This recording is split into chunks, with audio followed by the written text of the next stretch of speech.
And welcome to our annual Fiori program, which is named in honor of our former president, Dennis Fiori.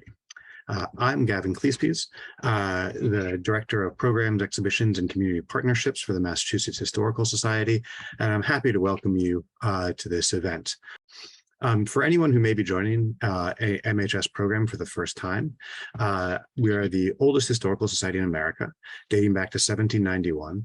We hold a remarkable collection of manuscripts that totals close to 14 million pages and includes everything from the diary of John Winthrop describing the Arbella in harbor in England about to set sail to found the Massachusetts Bay Colony, to reflections on the COVID pandemic made by local school children a few months ago.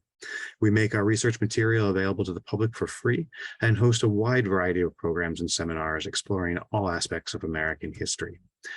We are only able to make our collections and programs available to the public thanks to the support of our members and donors. If you enjoy our program this afternoon, we hope you'll return for future events, and we hope you'll consider supporting the work of MHS.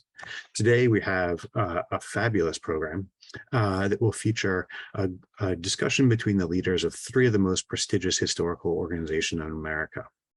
The program is titled Old Institutions and New Things, and it will feature Anthea Hartig, the head of the Smithsonian National Museum of American History, Louise Mirrer, the president of the New York Historical Society, and Catherine Allgor, the president of the Mass Historical Society. So to speed things up, I'm happy to turn this over to Catherine Allgor, who will start us off. Thank you so much. Hello, my colleagues. Hello, thank you. Hello, ma'am. I have to say, for this special program that honors Dennis Fiori, it's not necessary that I would get to speak because I'm not necessarily an expert in material culture. So it really is a thrill to be here and to host this program and to honor my predecessor. As I've been at the job now for 5 years, I won't say every day, Dennis, but almost regularly, I appreciate how much you did to secure this institution and bring it into the future. And of course, honored to be with the two of you, my colleagues. So let me start off. What we're going to do today is the three of us are going to do a little presentation about taking on this theme of old institutions and new things. And then I have a couple of questions to spark discussion. I hope we'll spark discussion amongst the three of us. And then at about 20 of the hour or quarter of, we'll start taking your questions. Of course, if you have many and interesting questions, my friends, we'll start sooner.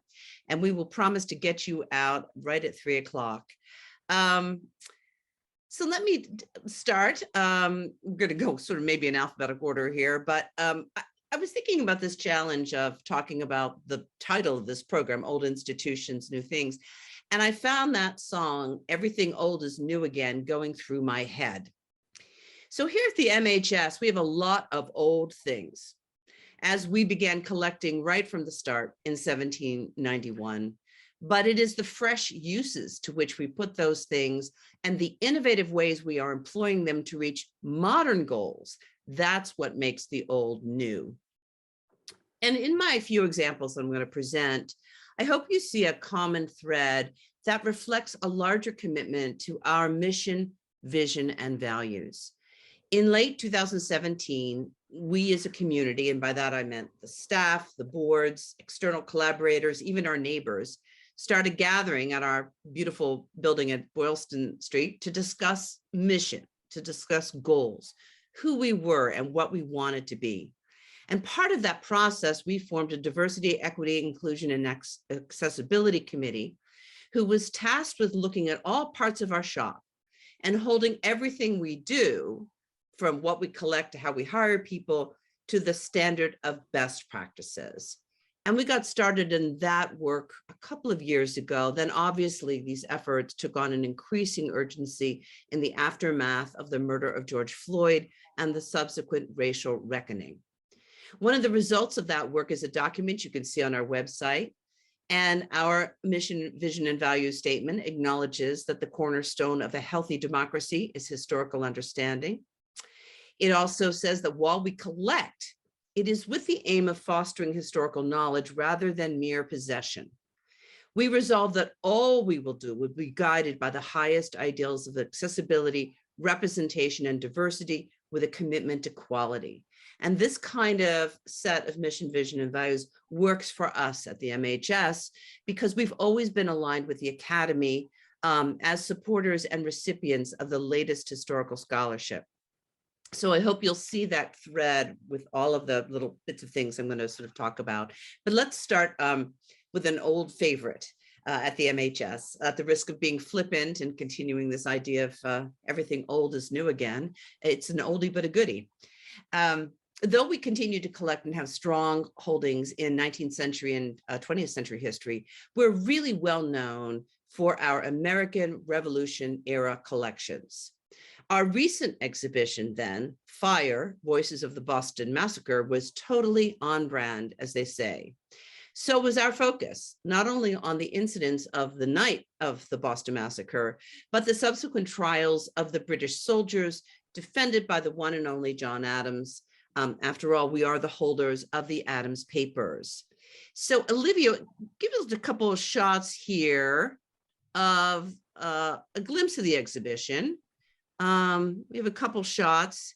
You can see one of the galleries here with our own Amanda Norton. And she is the digital production editor of the Adams Papers. And it looks pretty typical of and sort of our exhibits. You can see there's cases with our documents, including John Adams' notes and writings, along with writings, both public and private, by other white men. And you see on the walls, we have, again, the kind of sources you might expect. We have paintings, broadsides, cartoons. This, in essence, if you just saw this shot, it would be very similar to an exhibition, albeit with a new different title, from maybe 10, 20, 50 years ago. But actually, it was with a new lens, informed by solid scholarship that looks beyond battles, that alerted us to a unique opportunity. Because this was a trial, we had depositions from witnesses, people we don't hear a lot from in the historical record. We have the eyewitness testimony of a Black pastry chef who was taking a break from his work, several women of the working class, a young boy running the streets that night. And because they were depositions, the stories these people told in their own words were as close to their actual speech as we are going to get. So in addition to the great documentary record in the gallery, we had a room of filmed historical characters recreated by actors using those words. And Olivia, you could show a few of these shots. These are some of the actors being filmed in the building. Are we seeing that? Oh, yes, we are. Look at them being filmed. And that was actually the room, I think. That's our beautiful Douse building where you would see it in one of the other exhibition halls. And this was no mere frill. You know, this wasn't just a technological kind of gimmick, because those words were the heart and soul of an exhibition that was called Voices from the Boston Massacre. Thanks, Olivia. That's great. Sometimes making the old new again is just as basic as how you describe something. So librarians will tell you a book or a document misplaced is as good as an item lost. That's also true when it comes to finding aids. And these are descriptions of documents and collections generated by professional archivists. These finding aids help researchers narrow and discover what they might need for a research topic, an invaluable commodity when you've got a collection like ours with 14 million items. If you don't describe fully and thoughtfully, the guide, and therefore the collection, is almost as good as lost. During the pandemic, when we had to create different workflows, one of the projects we took on was to look at our subject guides and begin to revise them, and especially focused on guides to sources of Native Americans, the poor, the history of sexuality, including LGBTQ+ populations, and we updated our guide to sources on Black history. One of our current projects is guides to the sources of disability. This is, as you can imagine, thank goodness I have very professional colleagues, a very complicated and fascinating task. In order to make our collections accessible and understandable to modern researchers, we often have to use categories that would not be recognized by the participants or the subjects of those collections. I think in particular of the category of mental disability, which scholars are increasingly interested in, and you really have to get behind some of the vocabulary to understand if people from the past were having what we would see as a mental disability. Then during the pandemic, we got a wonderful grant from an anonymous, very generous benefactor, and decided that we would begin to create images, digital images, and we'll probably talk about digitization and its importance later. But these are digital images of manuscript and photograph collections that document populations who are traditionally underrepresented in the historical record. So again, these are old things. These are records of the Home for Aged Colored Women, the Indian Industries League, and the Overseers of the Poor in Boston, Charlestown, and Roxbury, as well as the paper and photographs of various Black families and diaries kept by Luman Boyden, a missionary to the poor, as they called it, in East Boston, among others. So just redefining and redescribing for a modern audience is a way to intersect old things with new ideas. And when it comes to old things here at the MHS, the Wampanoag vocabulary is not the oldest item in the collection, but it comes close. And this is a diary by John Cotton Jr., kept in the 1666 to 1667, together with a Massachusetts Indian language vocabulary. So the first part of the diary was kept during Cotton's tenure as a missionary to the Indians on Martha's Vineyard, during which he learned the Indians' language and kept a journal of those vocabularies. And he also talks about sermons and his conversion experiences, but it's really this vocabulary that is absolutely fascinating. And I think, Olivia, we have a slide of the vocabulary itself, just to give you, it's a little hard to see, but let me tell you, because it's a little far away, let me tell you something. Even if we provided the absolutely clearest screenshot of it, it's very dense. Talk about accessibility.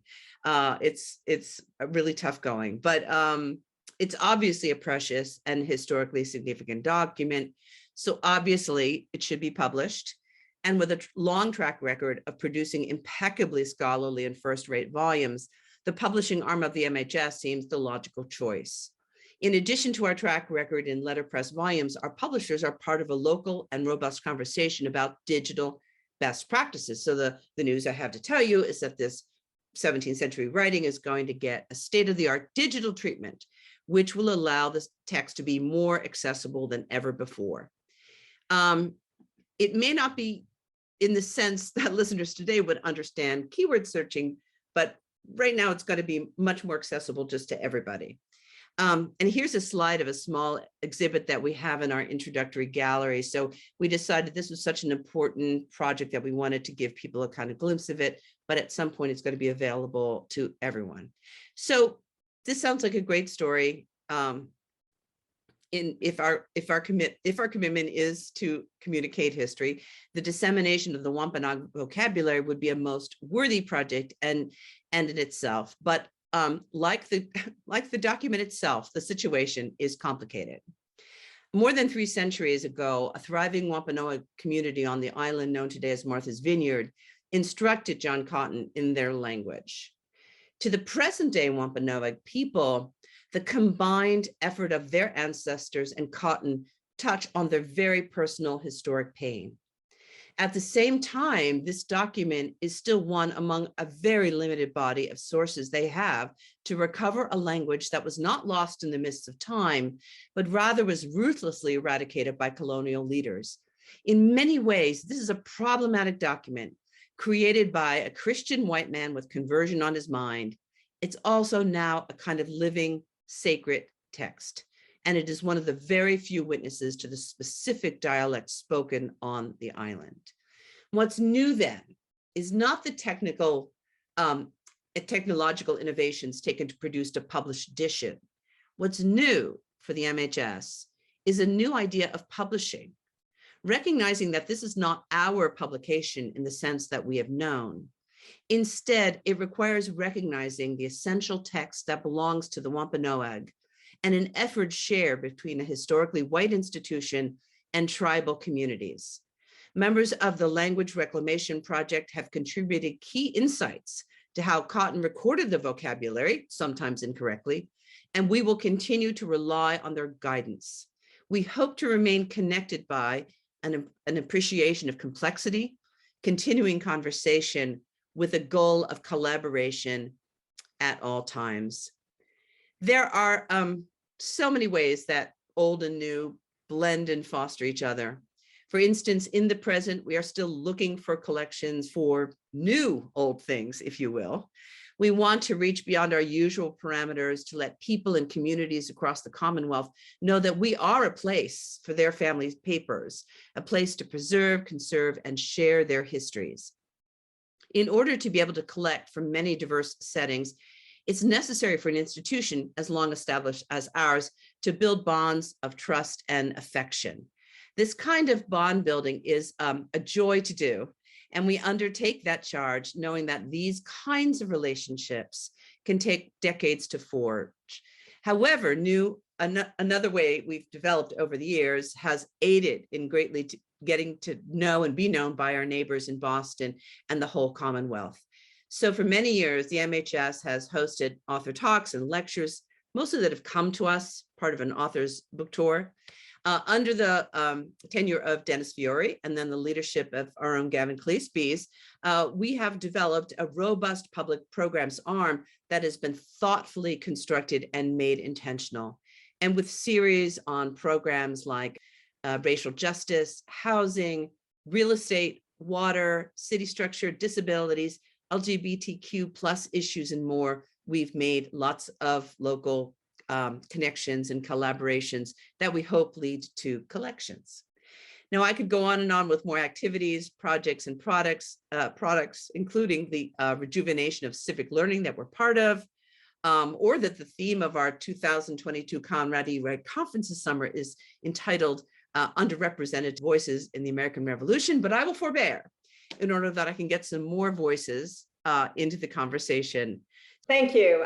Thanks a lot, Catherine. And I want to just say I'm very honored to be really on a panel that bears the name of Dennis Fiori. He was a great colleague to me, and as I said, it's quite an honor. And it's nice to be with friends. Catherine, you've been terrific over many years, and Anthea, you have as well. So many thanks to all. The New York Historical Society is not quite as old as the Massachusetts Historical Society, but just a word of explanation about our name. I do believe that the Massachusetts Historical Society, when founded, was simply the Historical Society. And therefore, when New York decided to have one too, we distinguished ourselves by including the words New York as it was spelled in 1804 when we were founded with a hyphen, New York Historical Society. And interestingly, that has confounded many people because we were never a local institution. Our outlook was always national and still is national through the lens of New York, we say today, but indeed our founding documents looked to the nation and to the state as well, but New York was not the city it would become in 1804. So we're certainly not a local history institution. And I say that because like the Massachusetts Historical Society, our founding was part of an effort, post-Revolutionary War now effort, to create a national identity. And I thought what I would do as a matter of illustrating something about us, we don't use the word old at New York Historical. We talk about ourselves as New York's first museum and first cultural institution because we are, but our collections, which actually date from the 16th century, but principally from the 17th through 17th century through the present, really illustrate something that is not old at all, but rather perennial issues that have characterized the formation of national identity in the United States to the present day. So very quickly, we were founded by 11 visionary men who understood that if the effects of their own historical moment, that was the American Revolutionary War, weren't collected and preserved, that future generations would never have any idea what had happened and why. And it was a very noble view, and it enabled us really to form collections that are extraordinary. I often say the New York Historical Society is all things to all people, because our massive, massive collections, both on the library and museum side, really speak to everyone and speak to all. So what I've decided to do in terms of my visual presentation is to crib a bit from my great colleague, Wendy Ikemoto, who curated recently an exhibition on monuments. Monuments are a contemporary, you can go to the next slide, Olivia. Great. Monuments are very much a contemporary and very controversial issue. But as you can see, there is a long pedigree to the really consideration of monuments as embodying in all ways a political point of view. So this is a wonderful sculpture in our collection. What's going on here? What's going on is that William Pitt, whom the statue depicted once upon a time when he had his head, was a supporter of the American colonies and very much engaged in supporting the colonists' repeal or demand for the repeal of the Stamp Act. When British soldiers occupied New York, this statue stood at the intersection of William and Wall Street. So it was in the heart of New York City as it existed in the 18th century. When the British occupied New York City during the American Revolution, one of the first things they did was to symbolically execute William Pitt for his support of the colonists. They beheaded him. That's why the statue is headless. Moving on to the next slide. Olivia, next slide. Thank you. On the other side of the coin, when the Declaration of Independence was read out in New York City on July 9th, 1776, there was a rush towards a statue, equestrian statue of King George III in Bowling Green, again at the tip of Manhattan, what New York City was in those days. And the statue was pulled down, and King George was pulled off his horse. The pieces of the statue were broken up and shipped off to Connecticut to make into musket balls, 42,000 or so musket balls, which of course would then be used to fight against the British. The only remaining piece of the statue, apart from some of the musket balls, is the tail of the horse. Let's go to the next slide. So the point I really want to make in the context of the topic we're addressing today is that the collections of institutions like ours that are, to use that dreaded word again, old, very old, or quite old, certainly in the American context, really their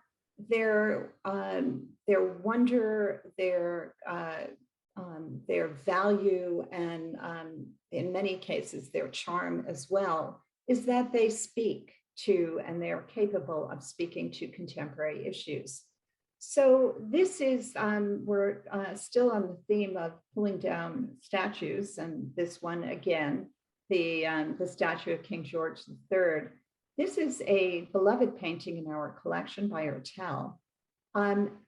It's hard to see all of the elements in the image on your screen, I know, but I hope you can recognize that this is a very inclusive depiction the population that was involved in this event. Indigenous people, Black people, no doubt enslaved, because this was New York before slavery was abolished. Women, men, children, even some pets. There's a dog there in the front. A later depiction during the Jim Crow era, and I should have mentioned at the start that everything in this exhibition on monuments is drawn from New York Historical's collection. This depiction, which reflects the Jim Crow era, tells a very, very different story to us. Suddenly, the United States has become a collection of white men exclusively who are involved in this tableau. So again, these works of the past are saying things to us that help us to understand history, but more importantly, or perhaps most important of all, help us to sort through the issues of our own contemporary moment. Let's go to the next slide. Here again is a piece, a monument in our collection, which depicts the Indian hunter roaming free, just at the moment when Indigenous people were being erased from the landscape of populations in the United States. Next slide, please. And another grand painting from our collection, also reflective of what has happened after the Civil War, and the urge of some to reflect a time, an early time, the pilgrims here in this case going to church, armed because it's dangerous, but nevertheless carrying out their this sort of sense of original American mission. Next slide, please. So New York Historical is an actively collecting institution, and though I've stressed a lot that our collections speak to contemporary issues, and I think that's really one of the great joys of our collection, that that really there is just something timeless in the way in which the various elements of our collections can speak to us right now and can help us address issues. But we are also, as I've just said, a very actively collecting institution. And this is a fairly recent acquisition of a souvenir, a memento of a commission that was made to Augusta Savage, the only Black woman commissioned to do a piece for the 1939 World's Fair. It's a beautiful piece. We're very glad to have it in our collection, and it will underscore the aggressive collecting that we are doing now to be able to speak about more contemporary times with more contemporary works, and also to enable our collection to have diverse voices, a diversity that is more reflective of American diversity from the start. But above all, this piece reminds us that the original commission was completely destroyed because Augusta Savage had no money and no one was willing to fund the rescuing of the original piece for that 1939 World's Fair. So through these new acquisitions, and you'll see a few of them now, we are really able to speak to the diversity of the United States, but also address issues that go beyond the controversy around monuments and focus much more sharply on race and on social class and on equality more generally, women's equality. And I don't have any pieces right now that will focus on our LGBTQ plus collecting, but we are very aggressively pursuing that line as well in anticipation of a new building that will be, among other things, the first home for the American LGBTQ plus museum. Next slide, please. Okay, this is another example of how we are broadening our collecting. Alison Sarr, a maquette for Swing Low, the Harriet Tubman Memorial that is in Harlem from 2008 was placed on the street corner in Harlem. Next slide, please. I think we'll go to the next one. Next slide after that. Terrific. And again, a maquette, this of Sojourner Truth, which again by a more contemporary artist, which is a fairly recent purchase that is part of our efforts to both diversify our collection and to speak to issues that we need to speak to in the 21st century.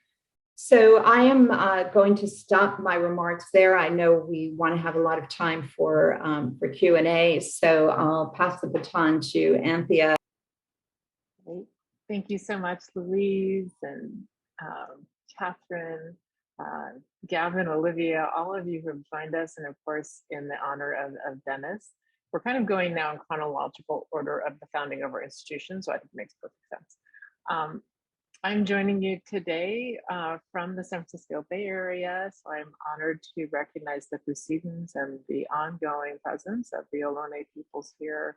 And wherever you're joining us, from wherever you are, let us humbly acknowledge the layered complexities of our places and give our thanks to the Native peoples for capacities to live and work and love and think and examine old institutions in new ways together. So I'm deeply grateful, especially to Gavin and Olivia, because I sent them a quick deck really way too late. So I think we can launch into that a little bit. I want to shift the lens a bit and build on what my wonderful sister directors have shared with you to think about how we're doing our work at the National Museum of American History, which is established in 1964 as the National Museum of History and Technology, relaying to the depth of our technological and transportation and agricultural collections. For those of you who know the Smithsonian, it changed quickly to the National Museum of American History in 1980, and I'm honored to be the first woman director, and I've been there a little over 3 years, which yes means I have been doing our work in a time of multiple and cascading crises, and a challenging one at that. So I'm incredibly grateful to do this work and plow the fields of public history. Could I have the next slide, please? So, you know how dreadful, right, to put up mission statements, and I won't linger too long here, but I inherited, like many new directors do, kind of a lapsed strategic plan.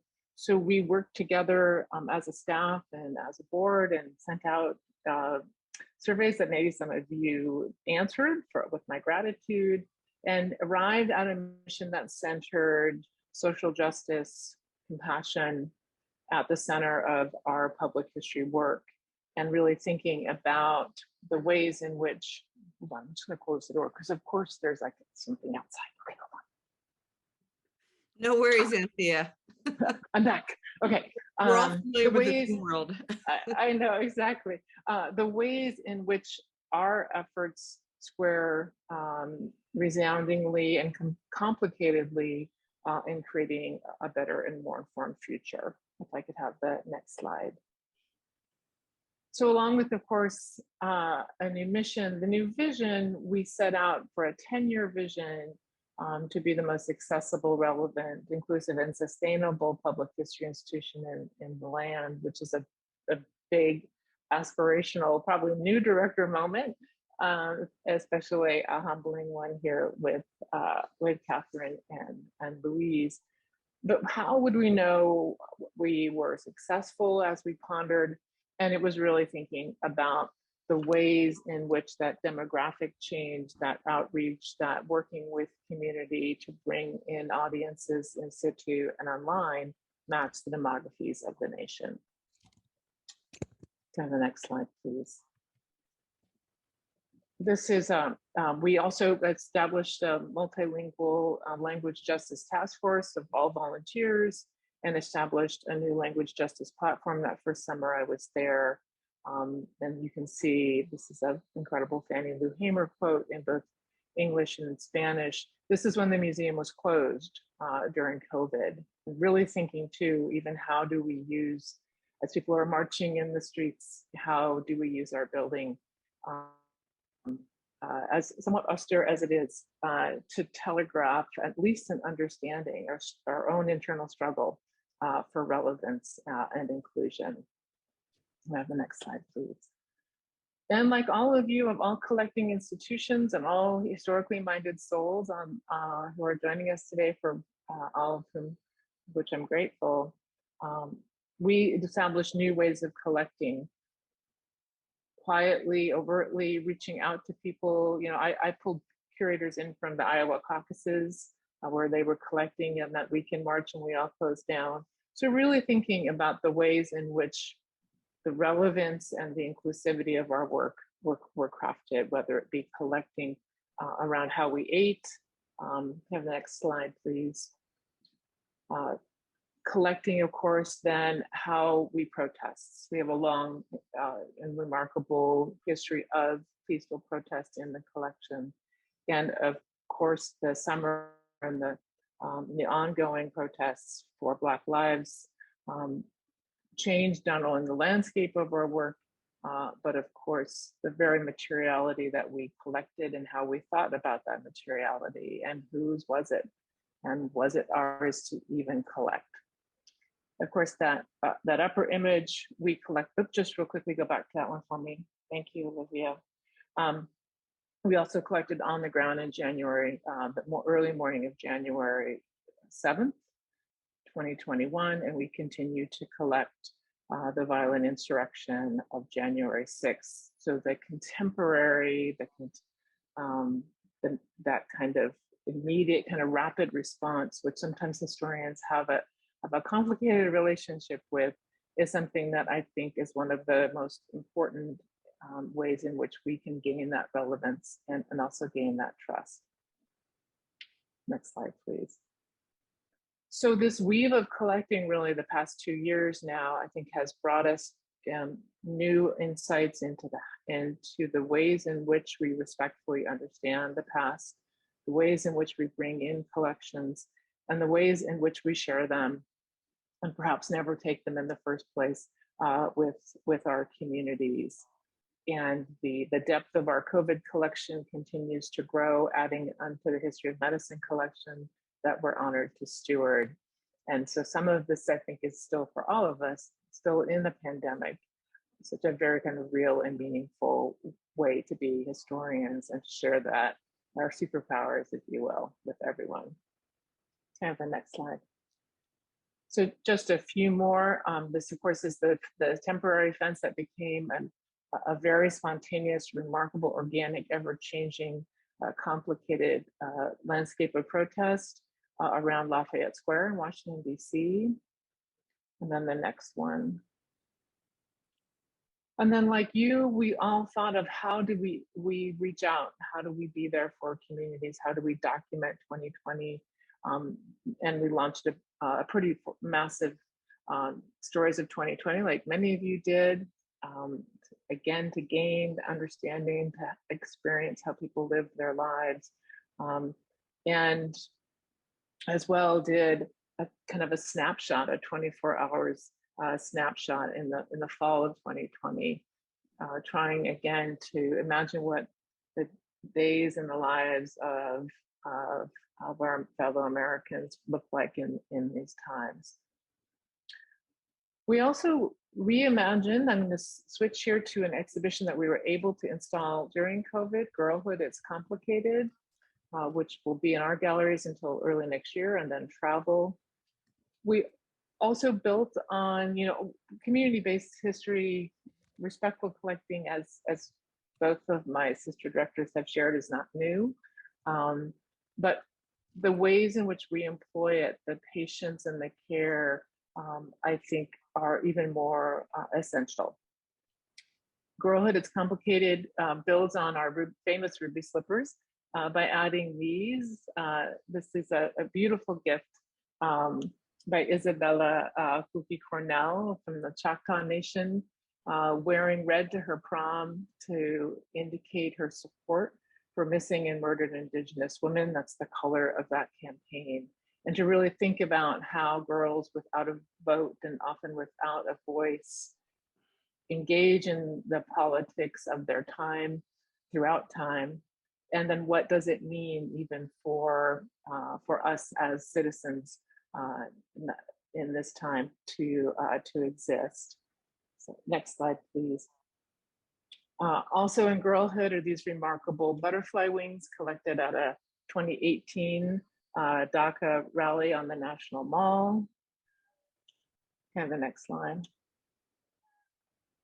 And this very special dress. This is Minnie Jean Brown's dress, her graduation dress. Minnie Jean, of course, one of the Little Rock Nine. If I could have the next slide, please.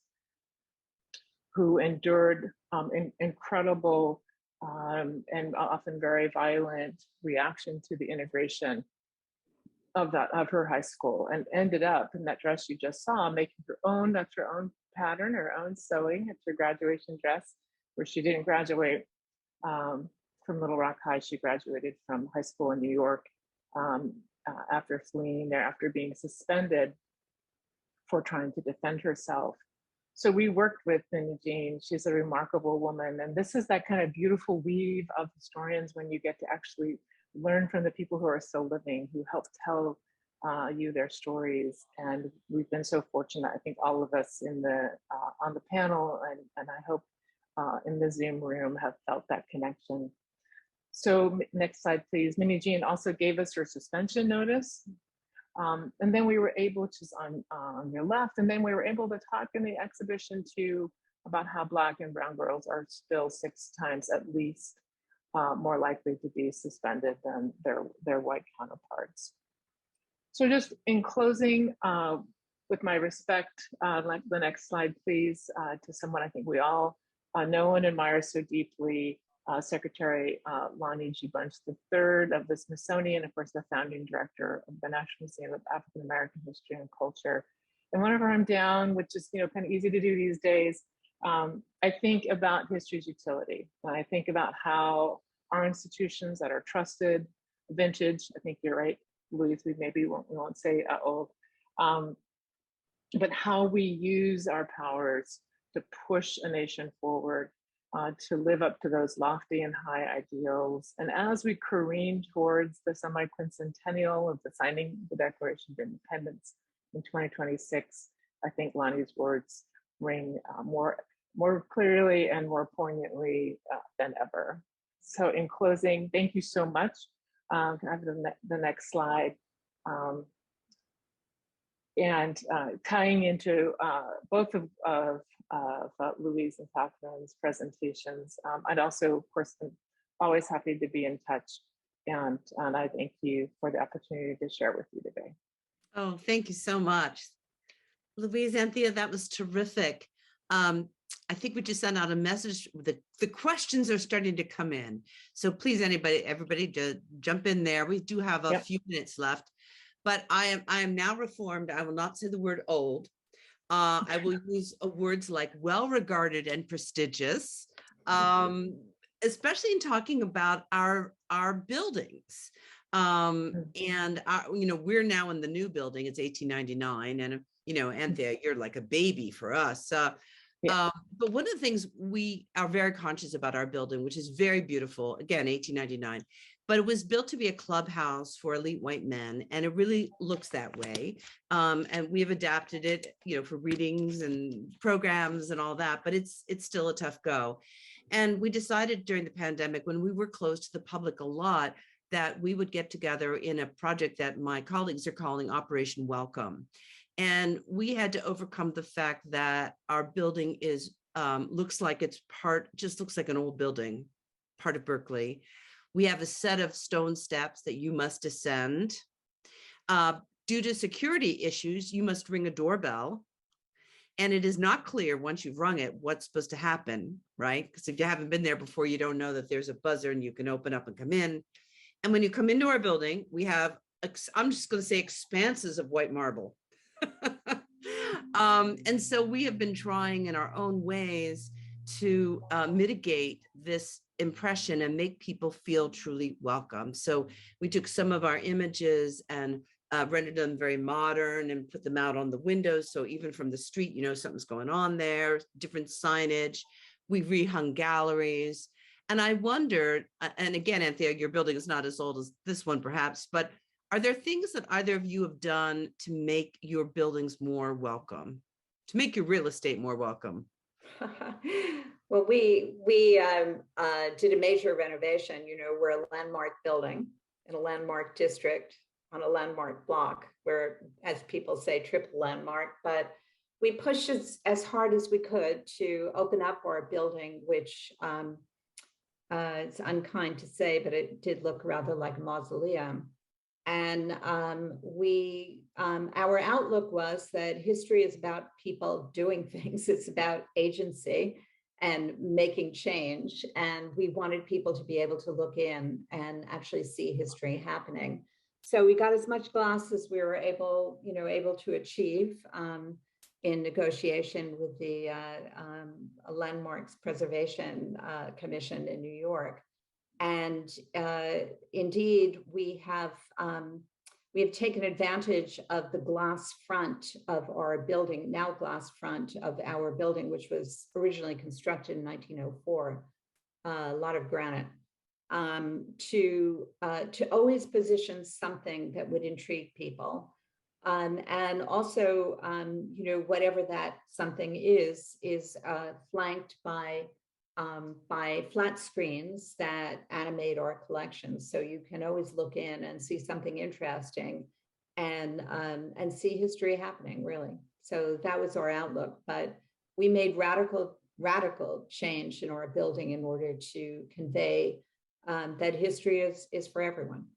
It's beautiful. I know it really is. My favorite part is if you're wandering around and you look down, you understand there are these parts, you'll describe it better than I do, where you can look and see where things were excavated in the ground, and they're little exhibitions. Right. History under your feet. History, I love it, love it.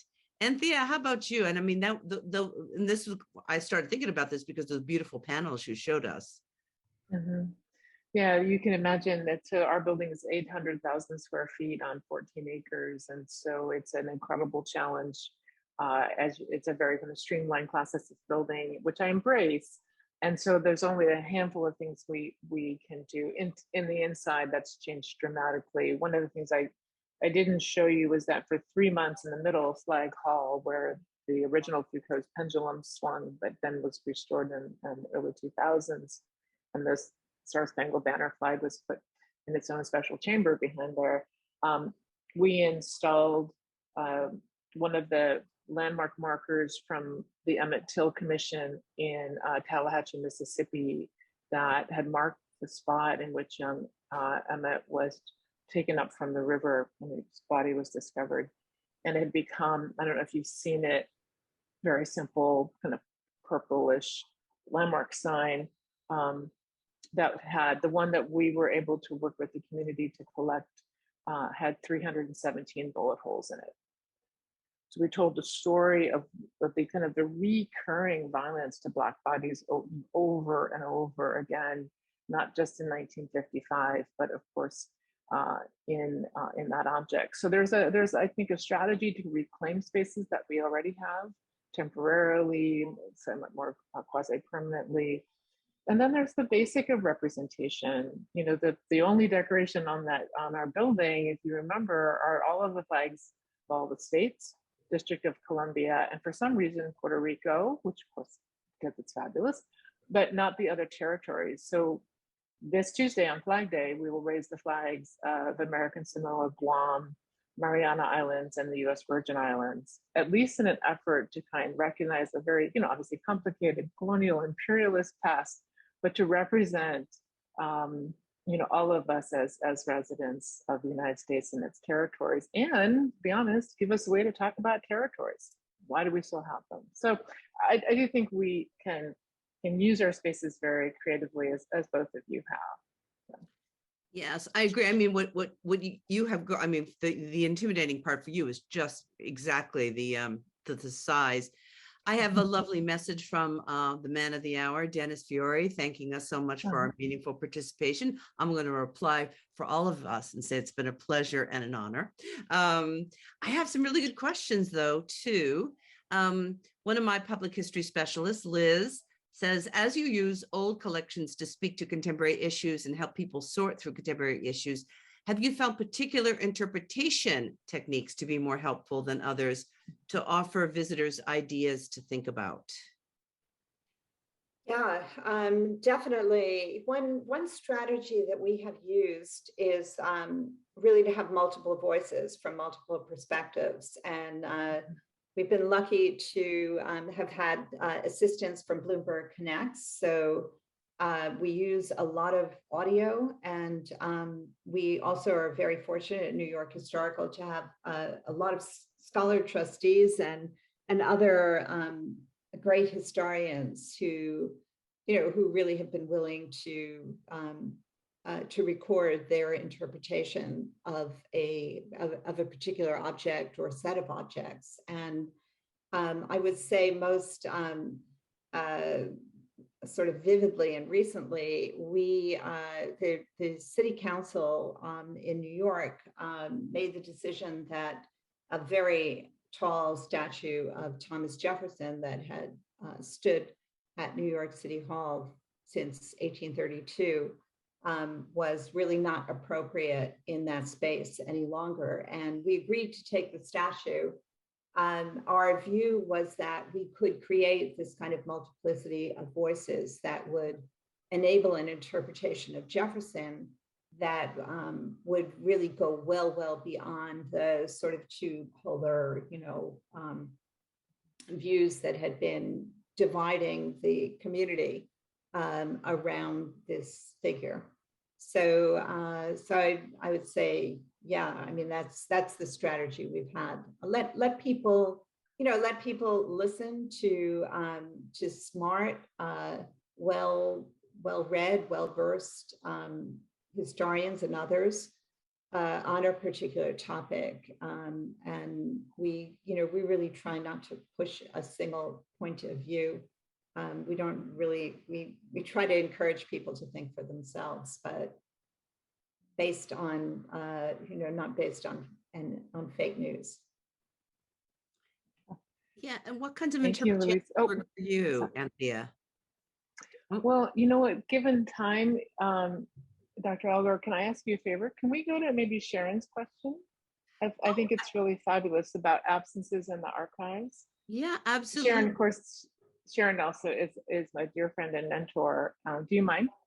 No, Dr. Salinger. Okay. Well, she does do something nice about us, but she asked if we could talk a bit about what the absences in the archive mean for your institutions. So many voices have never been in our archives, I guess, in the first place. And these are the places we historians have relied upon to write our stories. Yeah, so if you, Catherine and Louise, do you mind if I take a crack at that one? Yeah, please. Oh, absolutely. So, of course, it was Michelle Roth-Trujillo's, path-breaking Silencing the Past in 1995 that wasn't the first to talk about silencing in the archives and how many opportunities there are to silence voices. But, in that slender volume, he, gave us all, I think, challenges of our entire careers to think about this way. So one of the things for us at the American History Museum is to allow for practices, like the collecting practices I mentioned with Isabel's dress or the Emmett Till marker, that really think and center restorative history. And we are launching a center for restorative history, combining the principles of restorative justice and the tactics and the known ways of public history. So we think a lot about the ways in which collections have come in. Collections are not there at all. And then the way in which collections need to be reimagined, reinterpreted, reinterrogated to be more inclusive. So I'll give you the Gula baskets of the South Sea Islands, Low Country. which we have an astounding, humbling collection. So almost all the baskets are pictured that the people who made them, mostly women, their heads are cut off. They're like a decapitated, isolation. So you just focus on the object.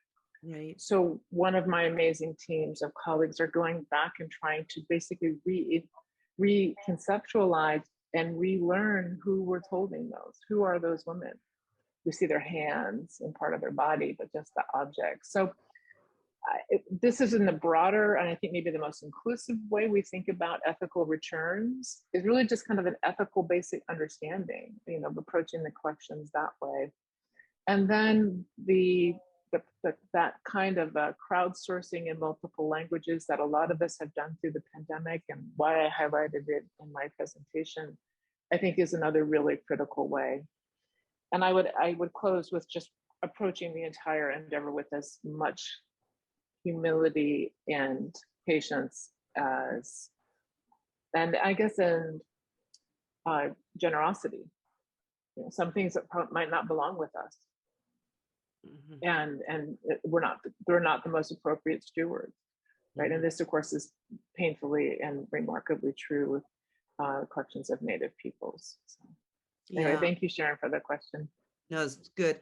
Listen, Joe would like some advice, and it's true. We'll always, Joe, the three of us will always complain we do not have enough money or resources, but we are lucky enough to have been around for a while and are able to do some really, I hope, significant work. But Joe asks, what advice would you offer to smaller institutions who want to broach similar issues of racial justice in their communities, but don't have access to large staff or resources? Well, I think one of the things that we have done in our history response collecting is really to rely on just about everyone who volunteers to help collect around a topic or an issue. And the main resource involved there is time. Obviously, once something comes into your collection, you have to preserve it in some way, and that does take money. But people actually have volunteered and done marvelous collecting on our behalf, so that when Occupy Wall Street was happening in New York, we had a posse of people who were happy to go and collect leaflets. And someday people are going to want to know, how did all these things start that really can be traced to Occupy Wall Street, no matter what you thought about that movement. We have a great menu collection from the 19th century, early 20th century. But what about all the Mexican restaurants that didn't exist in New York at that time? Shouldn't we have those menus as well? And that's just one of myriad examples of a genre that that's very, very important. Anthea mentioned food and the history of food. Well, shouldn't we have menus that are much more representative of the history of restaurants in New York? And again, we just encourage friends to bring us copies of menus, and we've multiplied hugely. That's one of many examples of how you can really enlist the community. I mean, when somebody tells us that their daughter was on the Women's March, we say, do they have a poster? Do they have a placard? Do they have a pussy hat? And our collections have grown so robust. Just again, you do need the resources to properly preserve your collections once you have them. But in terms of amassing them, it's a great joy to enlist the community. Anthea, we have like a minute left. Do you have any advice for Joe? Oh, Louise said it beautifully. I guess, that inclusive spirit, designing something, Joe, that that your repository can handle is critical. I mean, I think stewardship is on all of our minds these days. But also think about the ways in which Louise elucidated of designing something that is inclusive, that then builds community, right? Beyond just collecting, what can it actually do to create safer spaces for discourse, to create coming together, and to make it, and a great number of great comments in here too, to make it less about kind of about extraction and more about documentation, to make it less about who owns what and make it more about whose stories and whose material are considered valuable and worthy of preservation. So I've found that when my entire career to be a really powerful way in to that community-based way of seeing. And when it works well, it really is a win-win-win all the way around. My friends, we are right at time.